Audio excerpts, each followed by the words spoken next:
আজকে এত ঠান্ডা পড়েছে, মানে কিছু বলার নেই। পুরোপুরি রোদ তো ওঠেই নেই, সবাই জানো সেটা, আমিও দেখতে পাচ্ছি। তার মধ্যে আবার ঠান্ডা একটা হাওয়া দিচ্ছে, শিরশিরানি, উফ বাপরে বাপ। তো এখন বাসে 1:15-20 আই থিঙ্ক কিছু। তো চলো আজকে তাহলে লাঞ্চটা তোমাদের সঙ্গে শেয়ার করি। তো আজকের লাঞ্চটা ছিল এটাই, হালকা পাতলা একদম চিকেনের ঝোল।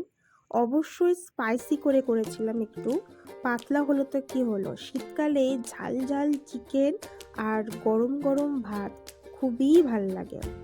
তো শীতকালে তো সবজি প্রচুর পাওয়া যায়, তো আমি অন্য সময় কিন্তু সবজি দিই, আলু, পেঁপে, গাজর, বিনস। তবে আজকে সেটা করিনি, আজকে এইভাবেই করেছিলাম। আর ভাত, গরম গরম ভাত, এটাই ছিল লাঞ্চ। তারপর রশনি যেহেতু একটা জায়গায় প্রোগ্রাম ছিল, তাই জন্য একটু সে প্র্যাকটিস করে নিচ্ছিল কেমনভাবে সে করবে না করবে। তবে হ্যাঁ, তোমাদের একটা কথা বলে রাখি, এই ভিডিওটা অনেকটা বড় হতে চলেছে, তাই এটা পার্ট 1, আর পার্ট 2টা খুব তাড়াতাড়ি তোমাদের কাছে আসবে। আশা করছি আমার ভিডিও তোমাদের ভালো লাগছে। তো রশনি প্র্যাকটিস করে নেওয়ার পর আমি ওকে নিয়ে একটু সাজাতে বসে গেছিলাম।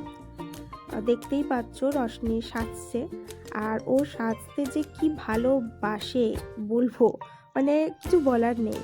মানে ওকে যদি 1 ঘন্টা ধরে বসিয়ে রাখা হয় সাজার জন্য, তো 1 ঘন্টাই বসে থাকবে চুপচাপ। তো তোমরা একটু বলো রশনিকে কেমন লাগছে। এটা হচ্ছে রশনির ফাইনাল লুক।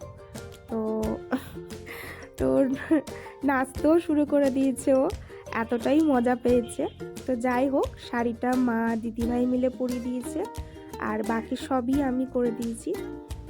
তো অবশ্যই জানিও কিন্তু তোমরা যে রশনিকে কেমন লাগছে। এটাই। তারপর আর কিছুই না, কিছুক্ষণের মধ্যেই আমরা বেরিয়ে গেছিলাম রশনিকে নিয়ে। তো রশনির একটু অসুবিধা হচ্ছিল, যেহেতু একটু ভারী ছিল শাড়ি টাড়িগুলো পরে, তাই জন্য একটু অসুবিধা হয়েছিল। তবে ও খুব সুন্দর মেকআপ করেছে, এটাও বলতে হয়। তবে একটা জিনিস তোমাদেরকে দেখাই, চলো। রশনির হাতে আমি মানে সদ্য নেল পালিশটা পরিয়ে দিয়েছিলাম বলে ওকে বলেছিলাম হাতটাকে খবরদার নড়াবি না, তাহলে কিন্তু নেল পালিশটা উঠে যাবে।